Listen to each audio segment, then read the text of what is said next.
আজকাল আপনি দেখে থাকবেন যে মা বাবা শুধুমাত্র সন্তানকে ভালোবাসেন তা নয়, তাদের মোহেও জড়িয়ে পড়েন। বিদ্যালয়ে যখন পাঠান তখন সমস্ত সুযোগ সুবিধা দিয়েই পাঠান। চেষ্টা করেন যে সবসময় যেন সন্তান তাদের চোখের সামনেই থাকে। কিন্তু ভুলে যান এক অত্যন্ত গুরুত্বপূর্ণ কথা, যে সন্তানকে এক নতুন দৃষ্টিভঙ্গি দেওয়াই হলো ওনাদের কর্তব্য। সেই জন্য পুরাতনকালে শিষ্যদের গুরুকুলে পাঠানো হতো, বাড়ির থেকে দূরে। কারণ বাড়ি ছেড়ে যাওয়া এক সন্তানের জন্য, এক শিষ্যের জন্য অত্যন্ত শুভ লক্ষণ হয়। যখন সে বাড়ির থেকে দূরে, গৃহস্থের থেকে দূরে থাকবে, তখন এই সংসারকে সে এক নতুন দৃষ্টিভঙ্গি দিয়ে দেখবে, পরখ করবে, বুঝতে পারবে, আর সবকিছু নিজে থেকেই শিখে যাবে কখন আক্রমণ করতে হয়, কখন পিছু হটতে হয়, কিভাবে এই সংসারের সম্মুখীন হতে হয়। আর এটা আপনার দৃষ্টি ওকে শেখাতে পারবে না, ওর অভিজ্ঞতা ওকে শেখাতে পারবে। তাই মনে রাখবেন, যদি আপনি চান যে আপনার সন্তানের বিকাশ হোক, তাহলে অনেক সময় ওকে নিজের থেকে দূরে নিয়ে যেতে হয়। যদি মোহে আবদ্ধ থাকেন তাহলে ওর বিকাশ কখনোই হবে না। তাহলে আসুন আমার সাথে ভালোবেসে বলুন, রাধা রাধা।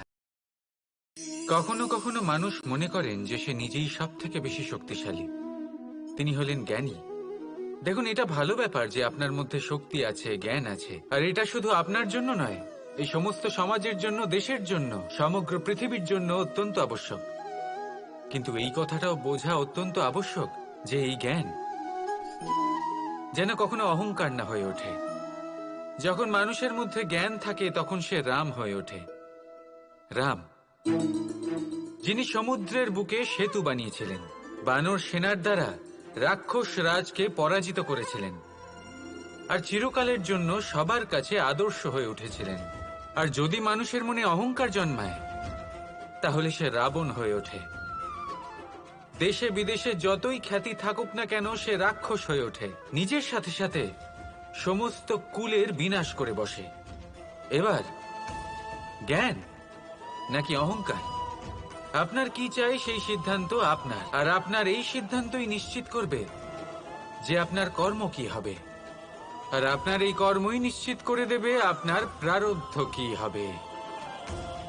তাহলে শুভ কর্ম করুন আর আমার সাথে ভালোবেসে বলুন, রাধা রাধা। আপনি কখনো পাখিদের দেখেছেন? যেভাবে মানুষ তার সন্তানকে জন্ম দেয়, পাখিরাও সন্তানদের জন্ম দেয়। আর যেই তার সন্তান এই সংসারে প্রবেশ করে, সেই পাখি তাকে আগলে রাখে, তার যত্ন করে, ওর জন্য বাসা বানায়, ওর জন্য দূর কোথাও থেকে খাবার নিয়ে আসে, নিজের ঠোঁট দিয়ে ওর মুখে খাবার খাইয়ে দেয়, সবকিছু করে। কিন্তু একটা কাজ পাখি করে কিন্তু মানুষ কখনোই করে না।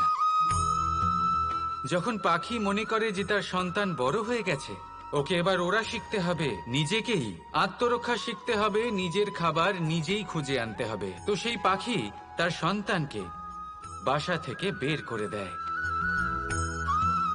তারপর সেই পাখির সন্তান নিজে উড়তে শেখে, আত্মরক্ষা করতে শেখে, এবং আস্তে আস্তে সে আত্মনির্ভর হয়ে ওঠে। কিন্তু মানুষ কি তার সন্তানের সাথে এটাই করে? কখনোই নয়।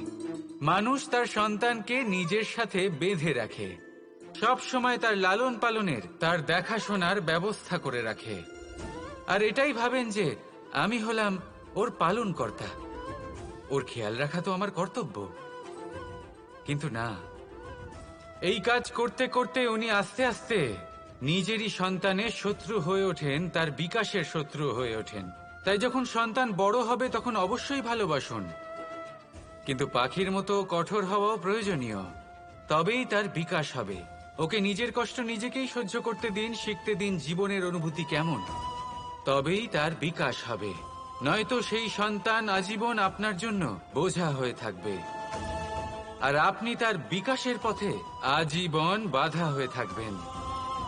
আর আমার মনে হয় না আপনি সেটা চাইবেন, তাই তো? আসুন আমার সাথে ভালোবেসে বলুন, রাধা রাধা।